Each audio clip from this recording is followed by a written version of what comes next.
Lucent सामान्य ज्ञान का जो वस्तुनिष्ठ प्रश्न का बुक है उसे हम कवर कर रहे हैं, और इसी क्रम में जो है आज हम करने वाले हैं एंशिएंट हिस्ट्री के मौर्योत्तर काल से संबंधित प्रश्नोत्तर। इससे पहले भी एक वीडियो अपलोड हो चुकी है इससे संबंधित, इस चैप्टर से संबंधित।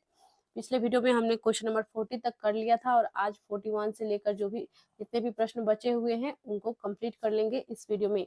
बस 2 पार्ट ही होंगे इस चैप्टर के, और इससे पहले और भी वीडियोज अपलोड हो चुके हैं जो कि लूसेंट बुक से हैं। हिस्ट्री के प्रश्न अपलोड हो चुके हैं एंशिएंट हिस्ट्री के, आप प्लेलिस्ट में जाकर जरूर देख ले। लूसेंट फॉर ऑल एग्जाम नामक प्लेलिस्ट है, उसी प्लेलिस्ट में सभी वीडियोज अवेलेबल कर दिए गए हैं। और आगे भी जो है पॉलिटी, साइंस, इकोनॉमिक्स, ज्योग्राफी जितने भी सब्जेक्ट बचते हैं उन सभी के जो है हम क्वेश्चन आंसर करने वाले हैं इसी तरह से छोटी छोटी वीडियो में। और ये जो है एक वन शॉट रिविजन वीडियो है, इससे जो है यदि आप एग्जाम देने जा रहे हैं उससे पहले यदि आप इन सभी वीडियोज को देखते हैं तो आपके जो है एग्जाम में बहुत सारे प्रश्न बन जाएंगे। तो चैनल को जरूर सब्सक्राइब कर लीजिए, वीडियो को लाइक एंड शेयर करिए। शुरू करते हैं आज का वीडियो। हमारा प्रश्न है क्वेश्चन नंबर 41। कथन ए में दिया गया है कुषाण फारस की खाड़ी और लाल सागर से होकर व्यापार करते थे, और कारण में जो है दिया गया है उनकी सुसंगठित नौसेना उच्च कोटि की थी। तो देखिए क्वेश्चन नंबर 41 में जो है कुषाण फारस की खाड़ी और लाल सागर से होकर व्यापार करते थे, कथन बिल्कुल सही है, लेकिन कारण जो है इसमें गलत दिया गया है। उनकी सुसंगठित नौसेना उच्च कोटि की थी, यह गलत है, बल्कि नहीं थी। तो इसलिए करेक्ट आंसर इसमें होगा ए सही है किंतु आर गलत है, ऑप्शन सी करेक्ट हो जाएगा। नेक्स्ट है क्वेश्चन 42। जो कला शैली भारतीय और ग्रीक यूनानी शैली का सम्मिश्रण है उसे कहते हैं गांधार। भारतीय और ग्रीक शैली का जो मिश्रण है उसे हम गांधार शैली के रूप में जानते हैं, ऑप्शन 3 सी करेक्ट हो जाएगा। Question number 43। कनिष्क बौद्ध धर्म की किस शाखा का अनुयायी था जिसका प्रसार उसने मध्य एशिया व सुदूर पूर्व में किया? तो उसने जो है महायान को फॉलो करता था कनिष्क, और महान संप्रदाय को जो है उसने इसका जो है प्रचार प्रसार किया था, ऑप्शन सी करेक्ट हो जाएगा। नेक्स्ट देखते हैं क्वेश्चन 44। कनिष्क के शासन काल की सर्वाधिक महत्वपूर्ण घटना कौन सी थी? तो यह थी चतुर्थ बौद्ध संगति। नेक्स्ट है क्वेश्चन 45। प्राचीन भारत का महान वैयाकरण पतंजलि किसका समकालीन था? तो पतंजलि जो थे यह पुष्यमित्र शुंग के समकालीन थे। नेक्स्ट है क्वेश्चन 46। सर्वप्रथम भारत में विशुद्ध संस्कृत भाषा में लंबा अभिलेख किस राजा द्वारा जारी किया गया? तो यह जारी किया गया था शक राजा रुद्रदमन द्वारा। क्वेश्चन नंबर 47 है किस राजा के शासनकाल में ईसाई धर्म प्रचारक सेंट थॉमस भारत आया? तो ईसाई धर्म प्रचारक सेंट थॉमस जो आया था वो गोंदोफिरनिस के शासनकाल में, ऑप्शन सी करेक्ट हो जाएगा। नेक्स्ट है क्वेश्चन 48। किस कुषाण शासक ने सर्वप्रथम स्वर्ण मुद्राएं जारी की? किस कुषाण शासक ने सर्वप्रथम स्वर्ण मुद्राएं जारी की? तो यह थे कड़फिसस द्वितीय। क्वेश्चन 49। किस वंश के शासकों ने क्षत्रप प्रणाली का प्रयोग किया? तो यह किया था शको ने, ऑप्शन डी करेक्ट हो जाएगा। क्वेश्चन 50 है त्रातार मुक्तिदाता की उपाधि किस वंश के शासकों ने धारण किया? तो यह किया था शक ने। क्वेश्चन 51 है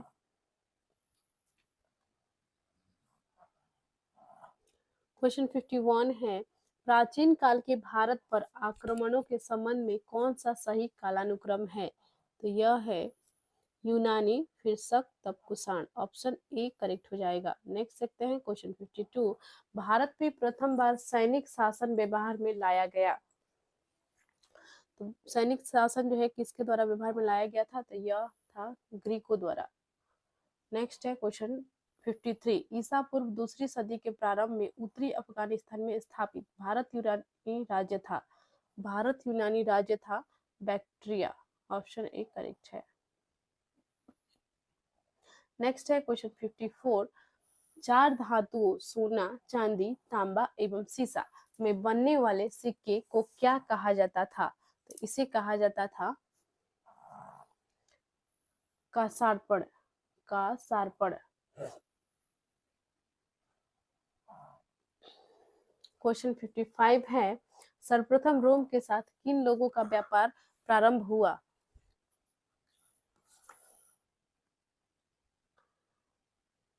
सर्वप्रथम रोम के साथ किन लोगों का व्यापार प्रारंभ हुआ? तो यह प्रारंभ हुआ था तमिलों एवं चेरों का।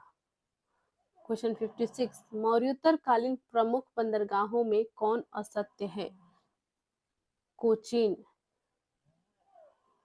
नेक्स्ट है, निम्न में से किस स्थान को पेरिप्लस ऑफ द इरिथ्रियन सी में पोडू के नाम से संबोधित किया गया है? अरिकामेडू। क्वेश्चन 58 है, मौर्य उत्तर काल में किसने भारत में हिंद यूनानी राज्य की स्थापना की? तो हिंद यूनानी राज्य की स्थापना की थी डमेट्रियस ने।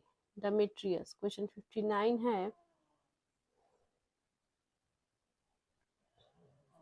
निम्नलिखित में से किसने अपने जीवन के उत्तरार्ध में अपने पुत्र के हाथों में राजसत्ता सौंपकर बौद्ध भिक्षु हो गया?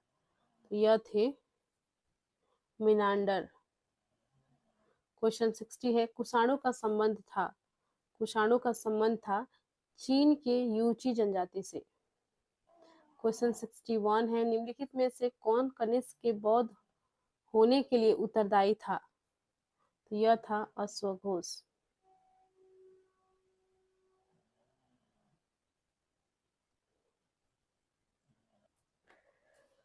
देखिए, लूसेंट बुक जो है ये बहुत ही इम्पोर्टेंट बुक है। इससे जितने भी प्रश्न ऑब्जेक्टिव का जो ये बुक है, इसमें इतने सारे प्रश्न दिए गए हैं। यदि ये बुक आप प्रिपेयर कर लेते हैं तो आप किसी भी परीक्षा को पास कर सकते हैं। इसमें इतनी जो है प्रश्न दे दिए गए हैं, हर एक चैप्टर वाइज प्रश्न दिए गए हैं, तो इसमें कोई कंफ्यूजन नहीं है पढ़ने में भी। और वीडियोज को देखने से ये आसानी आपको होगी कि आप जो है आसानी से चीज़ों को समझ पाइएगा और रिवीजन आपका फास्ट हो जाएगा। खुद से पढ़ के बुक पढ़ने में थोड़ा हो सकता है आपको परेशानी हो, और जिनके पास बुक अवेलेबल नहीं है वो यूट्यूब के माध्यम से ही पढ़ सकते हैं चैनल से, और साथ में जिनके पास बुक है वो भी अगर वीडियोस को सुनकर पढ़ते हैं तो उनके लिए जो है वो और आसानी से रिवाइज कर पाते हैं। और वन शॉट रिवीजन का जो ये वीडियोज हम बना रहे हैं ये सिर्फ और सिर्फ आप ही सभी के लिए है, ताकि आपका जो भी परीक्षा आप देने वाले हैं उसे आप क्रैक कर पाए। तो बढ़ते हैं आगे, क्वेश्चन नंबर 62 को देख लेते हैं।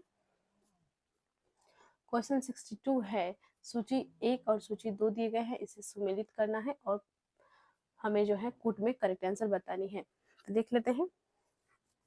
ऑप्शन है,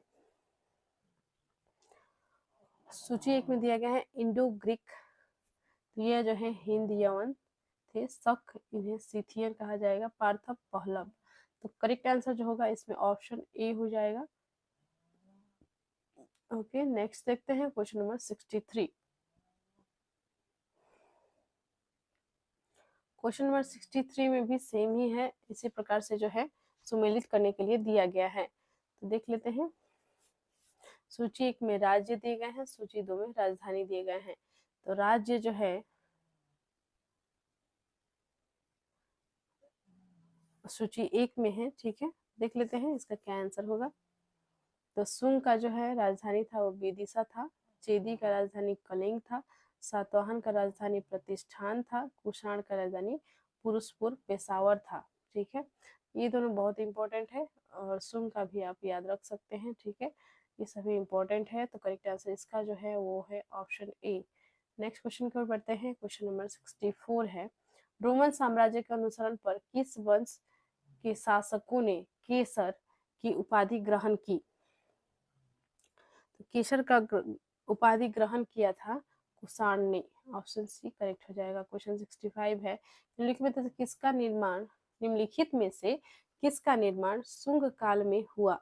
शुंग काल में हुआ था भरहुत का स्तूप, भाजा स्तूप, सांची का स्तूप की देविका व तोरनद्वार, ठीक है। तो करेक्ट आंसर इसमें हो जाएगा उपरोक्त सभी। नेक्स्ट देखते हैं क्वेश्चन नंबर 66। सातवाहन नरेश हाल के समकालीन गुणाढ़ ने किस प्राकृत ग्रंथ की रचना की? इन्होंने जो है रचना की थी बृहत कथा। क्वेश्चन 67 है, निम्नलिखित कथनों पर विचार कीजिए। सातवाहन शासक बौद्धों पर अत्याचार करते थे, नहीं ये गलत है। पुष्यमित्र शुंग बौद्धों का संरक्षण देते थे, नहीं वो संरक्षण नहीं देते थे, ये भी गलत हो जाएगा। और देखिए, बोध गया में शशांक ने बोधि वृक्ष को काट दिया था, यह करेक्ट है। इनमें से कौन सा सही कथन है, यही चुनना था, तो करेक्ट आंसर हो जाएगा इसमें ऑप्शन डी, केवल 3 जो है सही है। नेक्स्ट क्वेश्चन की ओर बढ़ते हैं, क्वेश्चन नंबर 68। प्राचीन भारत में निम्न में से किस एक ने नियमित रूप से सोने के सिक्के चलाए? तो नियमित रूप से सोने के सिक्के चलाए थे कुषाण ने, ऑप्शन सी करेक्ट होगा। क्वेश्चन 69 है, कलिंग नरेश खारबिल किस वंश से संबंधित था? कलिंग नरेश खारबिल किस वंश से संबंधित था? तो यह चेदी वंश से संबंधित था, चेदी वंश से। नेक्स्ट है क्वेश्चन 70। निम्नलिखित में से किस अभिलेख में चंद्रगुप्त मौर्य और अशोक दोनों का उल्लेख किया गया है?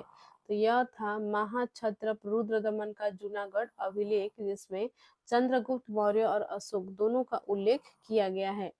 क्वेश्चन नंबर 71 है, प्राचीन भारत में देशों की अर्थव्यवस्था में अत्यंत महत्वपूर्ण भूमिका निभाने वाली श्रेणी संगठन के संदर्भ में निम्नलिखित में से कौन सा कथन सही है? तो देखिए, यहाँ पे कूट भी दिए गए हैं और ऑप्शंस भी दिए गए हैं।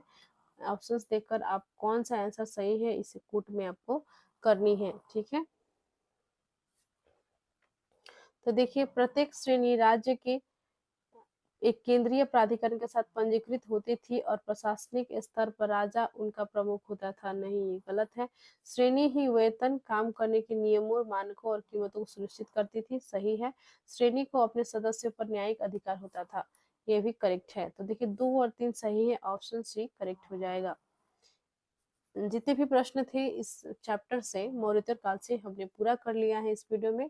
नेक्स्ट वीडियो में हम संगम काल से संबंधित प्रश्नोत्तर को करेंगे। चैनल से जरूर जुड़ जाइए, चैनल को सब्सक्राइब कर लीजिए। और यदि आप सीटेट की भी तैयारी कर रहे हैं तो इस चैनल पर जो है सीटेट की भी तैयारी करवाई जाती है। उसकी प्लेलिस्ट में जो है बहुत सारे वीडियोज अपलोड ऑलरेडी हो चुके हैं। तो यदि आप भी सीटेट का तैयारी कर रहे हैं या किसी अन्य प्रतियोगी परीक्षा का तैयारी कर रहे हैं तो दोनों के लिए प्लेलिस्ट अवेलेबल है, चैनल पर जाकर जरूर देख ले। बहुत बहुत धन्यवाद, मिलते हैं नेक्स्ट वीडियो में। वीडियो को जरूर लाइक कर दीजिएगा और किसी एक ग्रुप में जरूर शेयर कर दीजिएगा, आपसे रिक्वेस्ट है। Thank you.